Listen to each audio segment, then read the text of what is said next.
혹시 지난 주일 8월 4일 날 밴쿠버 다운타운에서 어떤 행사가 있었는지 아십니까? 모르셔도 됩니다.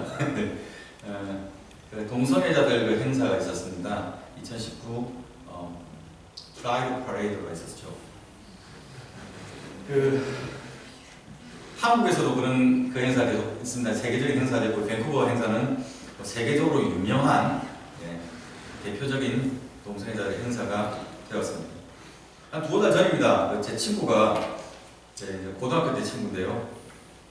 이제 저희 친구들 있는 단체 단체 단톡방에 글을 하나 올렸습니다.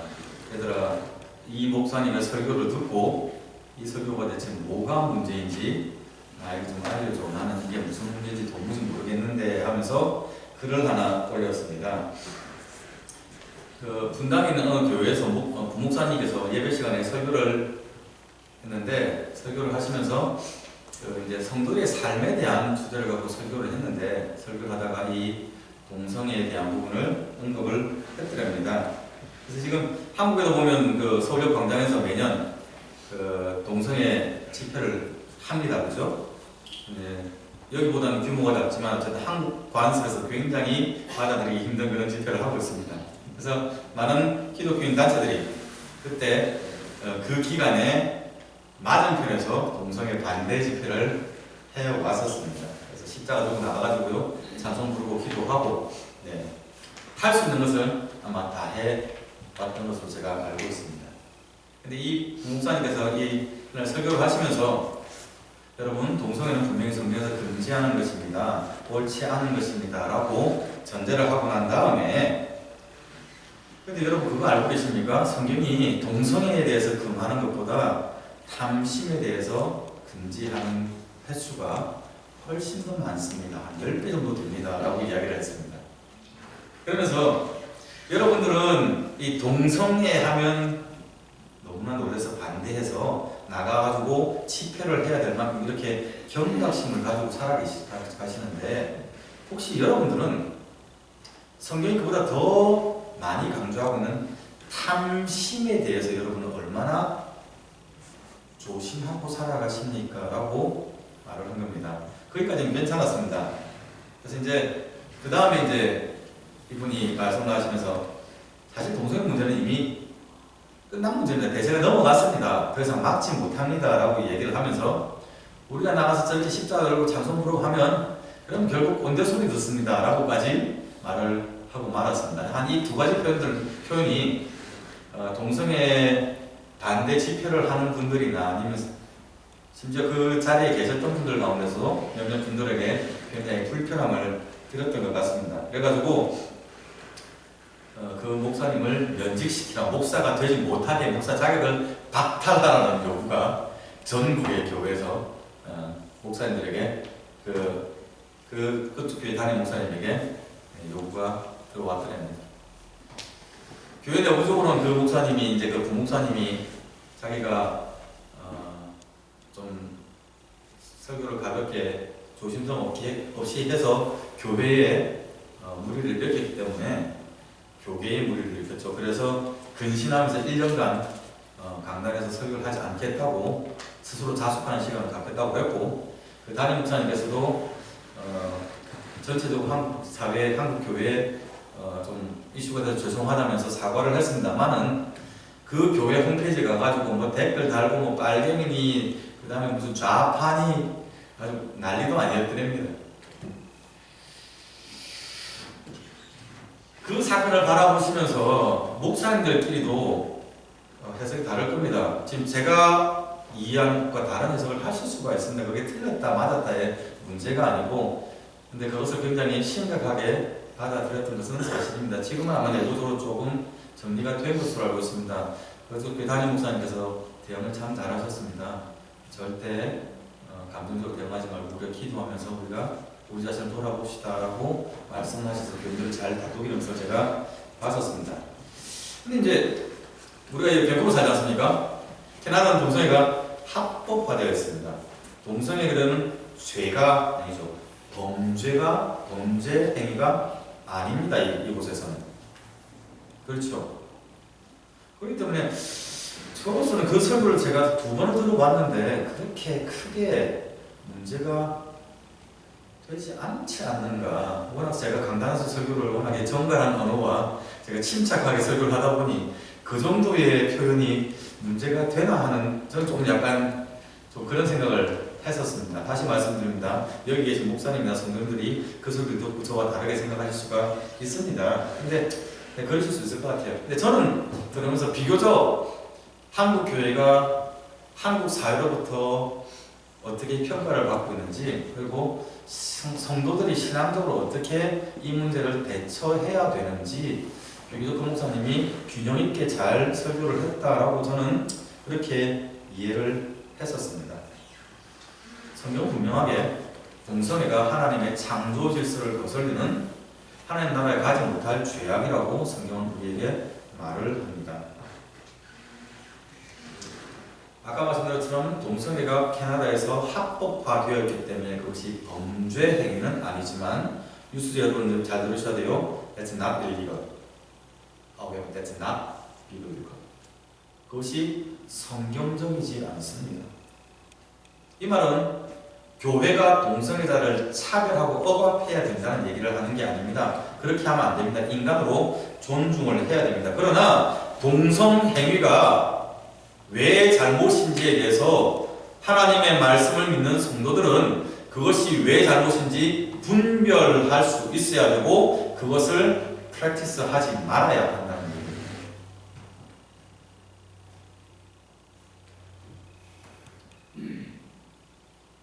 기준을 명확하게 잡으셔야 돼요. 제가 작년도 그 청소년 연합 그 수련 때 제가 동성애 특강을 한번 했었는데 아마 들은 친구들은 조금 이해가 됐을 것이라 생각을 기대를 하고요. 다 잊어버릴 수도 있는데 농담만 기억할지는 모르겠는데, 네, 차별이 아니라 구별이라는 겁니다. 알고 있어야 될 부분이 있습니다. 오늘 우리가 일단 본문을 보시면요, 주님께서 제자들에게 내가 너희를 보내는 것이 양을 이리 가운데 보내는 것과 같도다라고 말씀하셨어요. 그러면서 그러므로 너희는 뱀과 같이 지혜롭고 비둘기같이 순결하라고 말씀하셨습니다. 이 말씀은 마태복음 10장을 전체 보시면요, 주님께서 제자들에게 권능을 주셨더랍니다. 12제자들을 부르시고 권능을 주셨더랍니다. 그리고 그 제자들을 이스라엘의 여러 고을로 보내셨습니다. 하나님 나라를 선포하고 병든 자를 고쳐주라고, 하나님의 사역을 감당하라고 여러 군데로 보내셨을 때입니다. 그러면서 하셨던 말씀이 내가 너희를 보내는 것이 양을 이리 가운데 보낸 것과 같도다. 너희는 지혜롭고 순결하라고 말씀을 하신 겁니다. 주님께서 이미 알고 계셨던 겁니다. 비록 제자들이 하나님께서 주신 본능을 가지고 수많은 이적들, 상식을 초월하는 이적들을 행한다 할지라도, 그리고 그들이 피상적으로 생각했던 혹은 알지 못했던 하나님의 나라에 대해서 선포를 하고 그것을 눈에 가시적으로 보여준다고 할지라도 사람들이 그것을 다 받아들이지 않을 것을, 받아들이지 않을 뿐만 아니라 오히려 그 제자들을 오히려 잘못됐다고 박해할 것을 주님께서 아셨습니다. 주님 표현대로는 마치 양을 잡아먹는 늑대들처럼 그들의 몸을 지키고 그들의 감정을 핥히고 상처낼 것을 주님께서 아셨습니다. 그래서 주님께서 16절에서 염려하시는 겁니다. 내가 너희를 보내는 것이. 걱정 가운데 말씀을 하신 겁니다.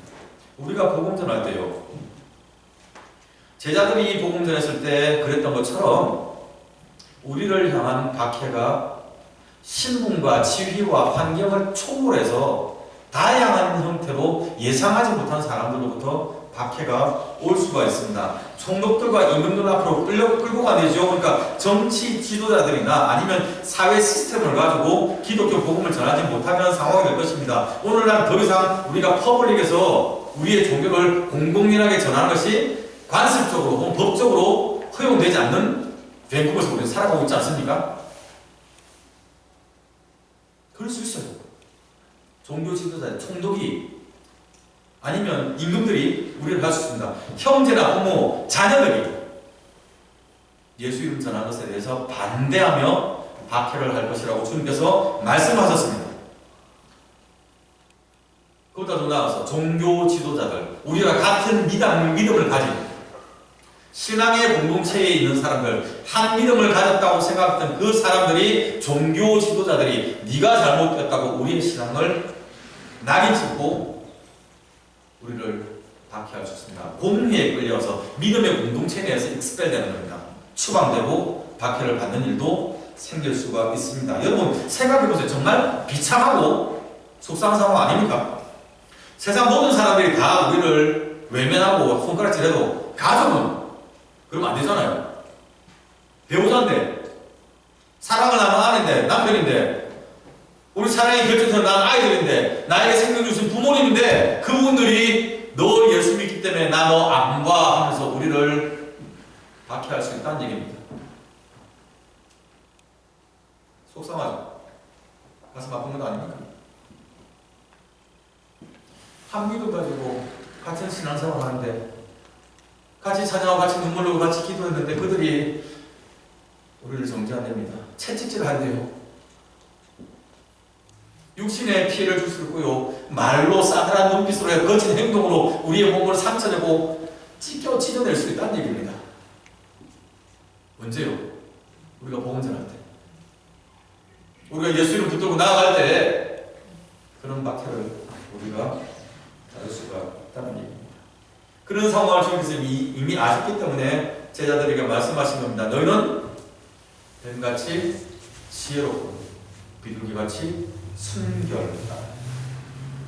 아마 이 표현은 당시에 잘 알려진 속담 같은 것, 모든 사람들이 알고 있는 그런 프로버브가 아닌가 그렇게 우리가 생각을 합니다. 주님이 이 말씀을 들으면서 뱀과 비둘기의 속성이 뭔지 고민 안 하셔도 됩니다. 뱀이 무슨 조용히 찾아가고 물면 뭐도 이런 거 하지 마세요. 필요 없습니다. 주님께서 하시고 싶었던 말씀은 지혜롭고 순결한 것. 이 두 가지가 핵심입니다. 바울도 이 사실을 강조하죠. 로만 16, 19 says. 예. 로마서 16장 9절 19절 말씀요. 너희가 선한데 지혜롭고 악한데 미련하기를 원하노라. 평강의 하나님이 속히 사탄을 그 발 아래 he will conquer, he will crush. 네, 상하게 하시리라. 아멘. 네, 이 말씀 하고 있지 않습니다. 지혜롭고라는 이 단어가요. 영어로 하면 sensible이나 thoughtful이나 prudent이나 wise 정도로 해석할 수 있습니다. 분별력 있다는 게 지혜롭다는 얘기는 뭐 많이 안다는 얘기가 아니고요. 그것보다 좀 더 깊은 의미가 아닙니다. 분별력 있는 것, 사려 깊은 것, 신중한 것. 이걸 말 그대로 많이 알고 있어서 지혜롭다. 그것을 이 원문이 말하는 지혜롭다가 의미를 하고 있습니다. 순결하다는 건요, 우리가 잘 아는 퓨어입니다. 그죠? 아니, 이노센트인데요. 이것이 문학적인 표현으로 가면 unmixed라는 의미도 가집니다. 재밌죠? 우리의 신앙이 말씀 그대로 순수해야 됩니다. 불순물이 섞이지 않아야 됩니다. unmixed 되지 않아야 된다는 얘기입니다. 하나님께서 우리에게 하신 말씀, 주님께서 명하신 그 명령 그대로, 그 말씀 그대로 우리가 도전하여야 한다는 얘기입니다. 흠없고 순수하고 타협하지 아니하며 우리의 신앙을 지켜나가라고 주님께서 말씀을 하시는 겁니다. 자, 그렇다면 여기까지 다른 얘기잖아요. 이제 오늘 점검합시다. 여러분은 지혜로우십니다.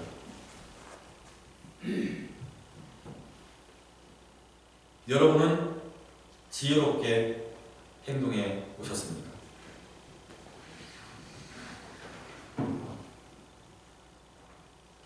야고보서 1장 5절에는요. 너희 중에 누구든지 지혜가 부족하거든 모든 사람에게 후히 주시고 부짓지 아니하시는 하나님께 구하라 그리하면 주시리라 말씀하고 계시죠.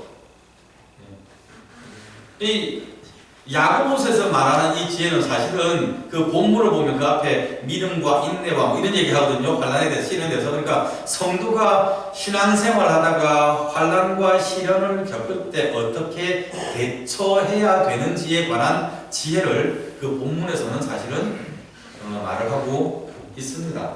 그래서 하나님께 기도함으로 하나님께서 주시는 방법으로 그 어려움을 극복해 나가라는 것이 본문에서 말하는 야고보서에서 말하는 그 지혜의 의미가 됩니다. 근데 저는요, 오늘 이 마태복음 10장에 있는 우리에게 잘 알려진 이 본문을 가지고 복음을 맡은 자로서요, 주님께서 제자들을 복음 전하러 파송하셨던 것처럼 하나님의 말씀을 맡은 성도로서, 사명자로서의 우리는 과연 얼마나 지혜롭게 살아가느냐, 이 문제를 저와 여러분이 오늘 말씀과 함께 점검해 보기를 원하는 것입니다. 사실 그보다 앞서서 점검해야 될 것은 여러분 스스로가 잃어버린 영혼을 구원해야 될 책임이 있는 하나님의 사명자라는 사실을 인식하고 살아가십니까? 바울은요, 복음 전하는 것에 대해서 뭐라고 표현합니까? 예수를 보배라고 표현하죠. 그리고 우리를 질그릇이라고 표현합니다. 귀한 보석과 질그릇은 같이 갈 수 없는 것 아닙니까? 자격 없는 우리, 질그릇과 같이 흠있고 모나고 퀄리티 떨어지는 그런 우리가 소중한 보석 예수 그리스도를 우리 속에 품고 있답니다. 영광스러운 것 아닙니까? 감사한 것 아닙니까? 그 보배를 여러분은 가지고 있다는 사실을 알고 계십니까? 다시 한번 여쭐게요. 여러분 주위에 있는 예수 믿지 않는 사람들, 여러분의 가족, 부모님, 여러분의 자식, 여러분의 형제, 여러분의 친구, 여러분의 직장 동료, 여러분의 클럽 사람들, 학교 사람들, 그 사람들의 영혼에 대해서 안타까워하는 마음을 가지고 살아가십니까? 주께서 여러분에게 그들의 영혼을 맡기신 것을, 여러분에게 그 영혼 구원의 책임을 맡기신 것을 여러분은 인식하면서 살아가십니까? 그렇다면 어떻게 그 사람들에게 지혜롭게 우리 속에 감춰지는 존귀하신 예수 그분을 전할지 고민해 보셨습니까?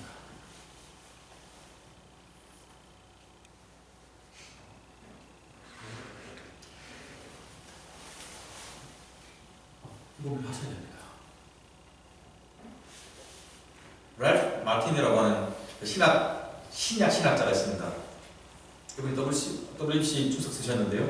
야고보서를 주석을 하시면서 이분이 야고보서 1장 5절에 대해서 그렇게 얘기를 합니다.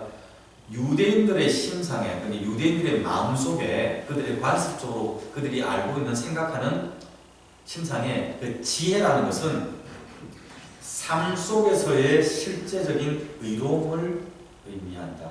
지혜롭다는 말이 무슨 말이냐면 삶 가운데 우리가 의롭게 살아가는 그것이 지혜로운 것이다 라고 유대인들은 쭉 생각해 왔다는 얘기입니다.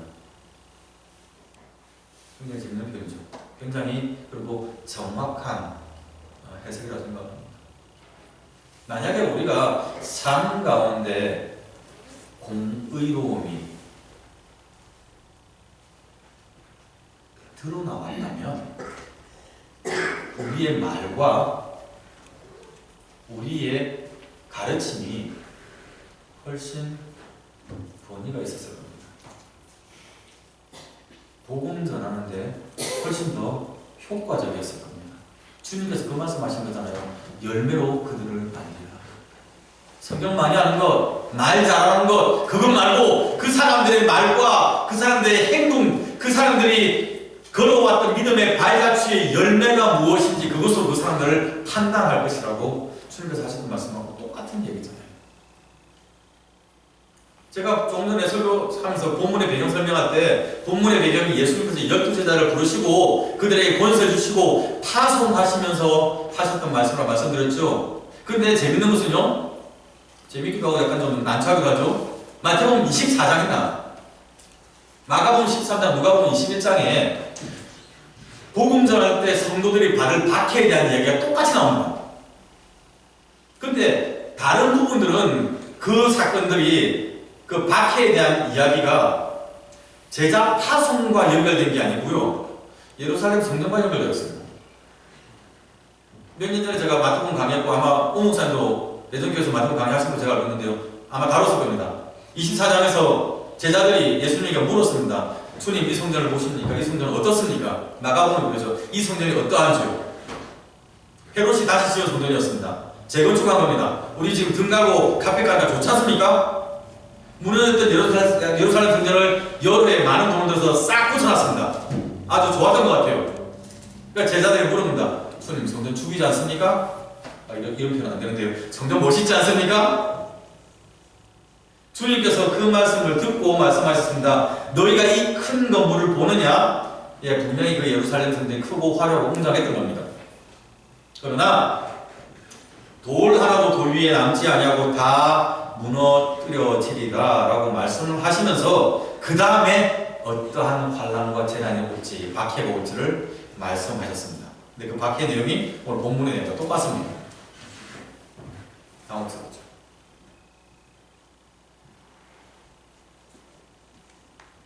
하나님의 성전이 예배당이 크고 화려하고 웅장하면요, 한때는 그것만으로도 전도가 됐던 때가 있습니다. 서로 이사 갔는데 교회는 잘 모르겠는데 큰 교회 하나 있네 하면 사람들이 그 교회로 찾아왔었습니다. 그래서 예전에는 앞다퉈서 성전 건축 해왔습니다. 물론 교회 내부적으로 예배드릴 공간, 그리고 양육할 공간이 부족했으니까 예배당 지어온 겁니다. 그런데 예배당 짓는 김에 이왕이면 좀 더 화려하게, 이왕이면 좀 더 멋있게, 이왕이면 좀 더 트렌디하게 그렇게 지어서 그것으로 교회의 흥왕됨을, 교회가 세상에서 꿀리지 않는 성공했다는 것을 드러내는 그런 마음들이 같이 있어졌다는 얘기입니다. 굳이 나쁘다고까지 하지는 못하겠습니다. 다 이유가 있을 테니까. 그렇지만 지금 오늘날 한국에서는요, 아주 큰 교회가 하나가 법을 무시하면서 성전 지었다가 지금 불신자들로부터, 심지어 하나님을 믿는 성도들로부터 비난과 조롱을 받는 그런 상황을 우리가 봐오고 있지 않습니까? 무엇을 위한 성전 건축인지 고민해봐야 되는 겁니다.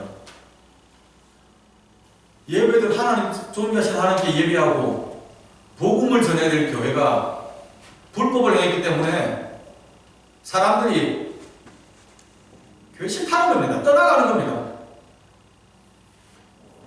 한평생 교회 목사님 교회 개척해가지고 수십 년, 40년 이상 헌신하다가 그 교회에 아들 신앙적으로 자리하면서 아들을 그 교회 후임 목사로 앉혀가지고 같이 신앙의 유업을 같이 이어가가지고 하면 얼마나 좋습니까? 알고 보니 그 교회에 비자금이 800억이라는 그런 소리가 들린다면 그거는 다른 문제잖아요.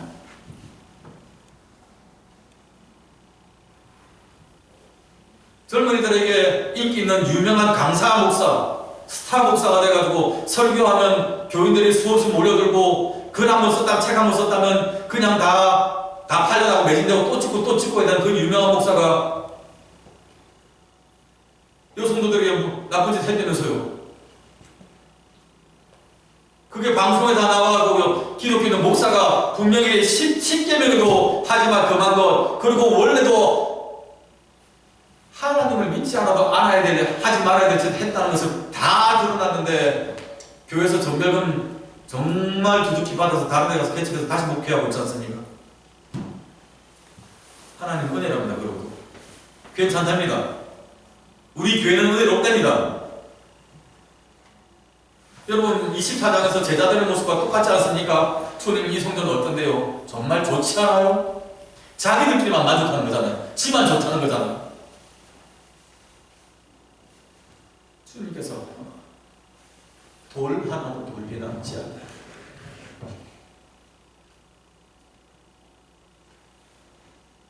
인터넷을 제가 보는데요, 안 봐야 되는데 자꾸 보는데요, 한국 사회에서 무리를 빚는 이상한 비상식적인 사건이 일어나고 났는데 그 밑에 달리는 댓글 가운데 꼭 이런 댓글이 있습니다. 저거 분명 개독일 거야. 내가 아는 개독하고 똑같아.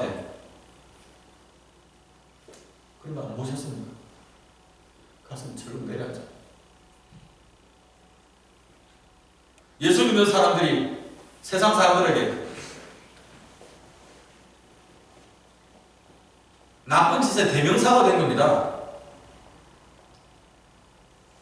비상식적인 위얼드한 사람의 대명사가 돼서 저거 분명 개독일 거야 하는 그런 댓글을 달고 있는 시대입니다.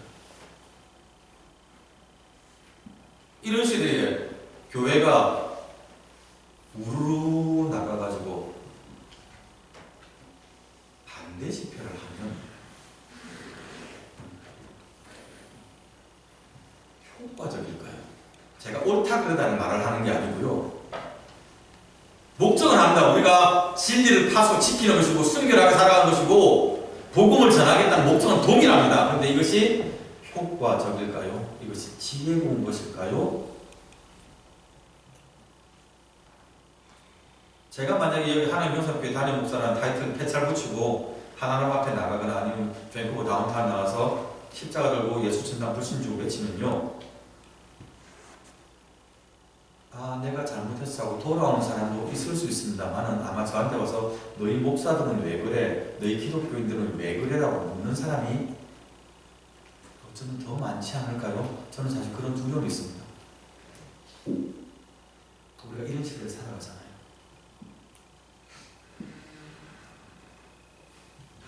사도 바울 기억하십시오. 그가 자신이 스스로 말할 때 나는 모든 사람에게 자유롭지만 더 많은 사람들을 얻기 위해서 내 스스로가 자가적 발런티어리 내가 종이 되었다라고 이야기를 합니다.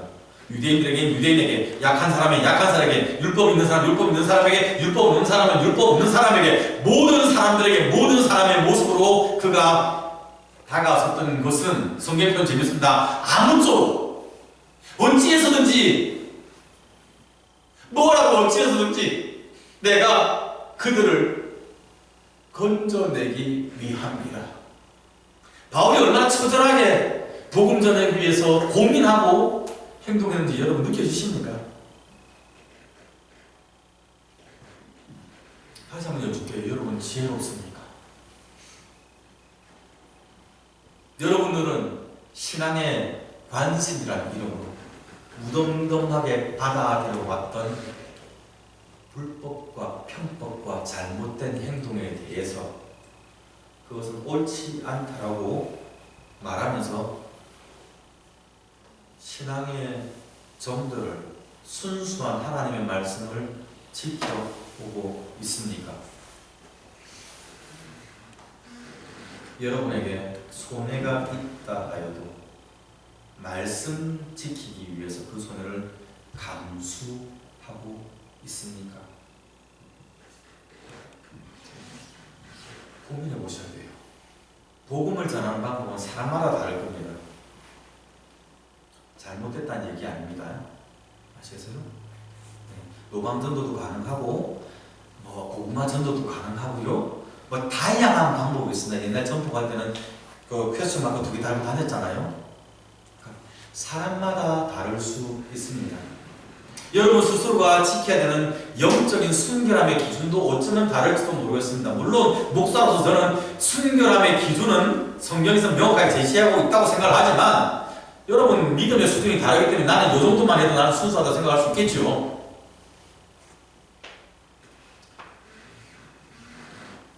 연습하셔야 돼요. 그 기준 잡는 연습하셔야 됩니다.